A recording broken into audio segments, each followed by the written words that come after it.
Hujambo na karibu. Jina langu uweze kuita Abel Shikana Kings, malkia mwenye furaha na ni tabasamu ya mfalme.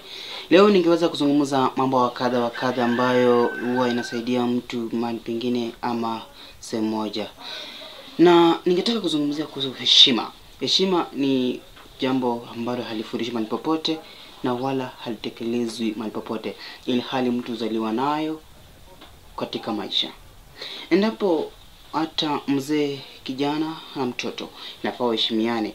Wasipoheshimiana, maisha haitakuwa kwa amani na upendo, mbali heshima huanzisha kila kitu katika maishani.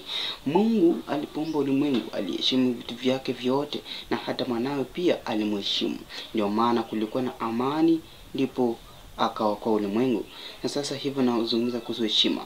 Unapomheshimu mtu yeyote aliye karibu nawe, awe mdogo wala mkubwa, awe atakusaidia mahali pengine. Na wakati mwingine heshima, wakati mnaheshimiana, si lazima mdogo amsalimie mkubwa wala mkubwa kumsalimia mdogo. Hivyo ndio inafaa. Kila mtu inafaa tusalimiane. Hatuwezi tukasema sisi wengi tukusalimia mmoja, ni hali mmoja amsalimie wengi. Ndio kwa maana heshima hudumu, nitasaidia mahali popote. Asante sana kwa kunitazama. Jina langu ni Abel Shikana Kings, malkia mwenye furaha, tabasamu ya mfalme.